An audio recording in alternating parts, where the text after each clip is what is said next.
2. As the house where I grew up was being sold, I came home in Kyoto for the last time fearfully. My parents had been constantly sullen from anxiety about money and their future since I left home. Now that they gave up their house and our ancestors' last land, I had wondered how gloomy they were. On the contrary, I was surprised that they were oddly in a good mood. They seemed at ease as if a great weight had been lifted from their shoulders. I hadn't seen them like this for a long time. The main purpose of my visit was sorting out my stuff, to get some keepsakes and mementos of my childhood. I entered my room for the first time in decades. It had become my younger sister's room, who now lived abroad. Some of my old stuff was kept in the mud-walled warehouse that has stood next to the house for several hundred years. This ancient two-story warehouse that my ancestors used generation after generation was also going to be torn down along with the house. The last time I got in there was probably with my late grandfather when I was a child. So this was the first time I got in as a grown-up, and also the last. I found my first stuffed animal downstairs there, and was about to get out with it when my father told me to go upstairs with him. I climbed the steep wooden ladder to the second floor that was more like an attic. It had a small skylight on the plaster wall and tons of dust all around. On the wooden shelves along the wall were an antique balance and bronze weights that used to belong exclusively to a landowner during the Japanese feudal times. There were also numerous coated plates, bowls, and trays with legs that my ancestors used for banquets.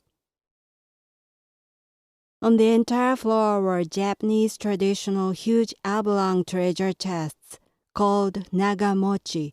That size was about 2 coffins.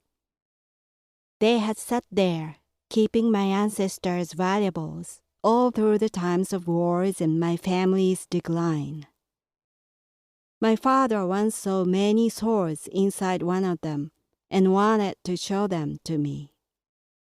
I was keyed up about unveiling what my ancestors had inherited for so many generations.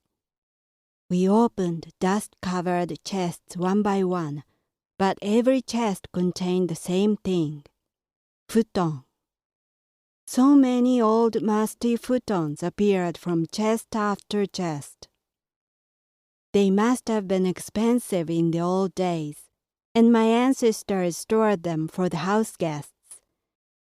Everything in the warehouse told how prosperous our family used to be and how low we have gotten now. It was funny, though, that what our family had inherited and preserved to pass on to the next generation for years were mostly futons.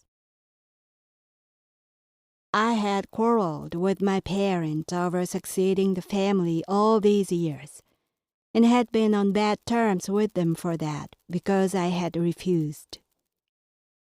Many ancestors of mine gave in to unwanted marriages or sacrificed their life to succeed the family.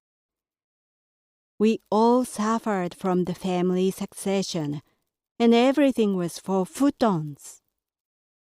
I wanted to tell my ancestors that futons of good quality were widely available at incredibly low prices in the discount stores nowadays. Succeeding the family turned out to be preserving what became worthless today. That was ridiculous enough for me to make my anger pass into laughter. At the very back of the warehouse was one chest, that hasn't been opened for who knows how many years. It was practically impossible to open it, as other big chests were stacked up over it. Nobody had an idea what was inside. I strongly hoped that weren't futons, although it was quite likely.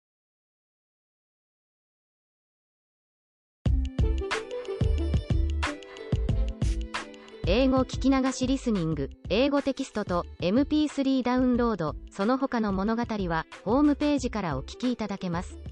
88thpp.com 88thpp.com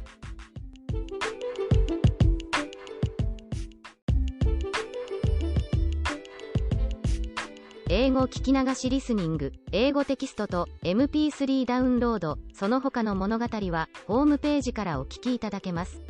88thpp.com 88thpp.com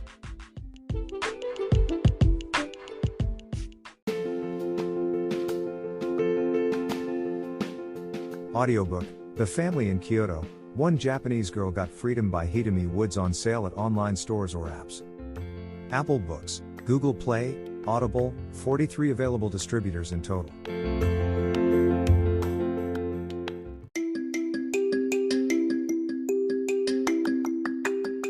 Audiobook, Japanese Dream by Hidemi Woods on sale at online stores or apps. Apple, Audible, Google Play, Nook Audiobooks, 43 available distributors in total.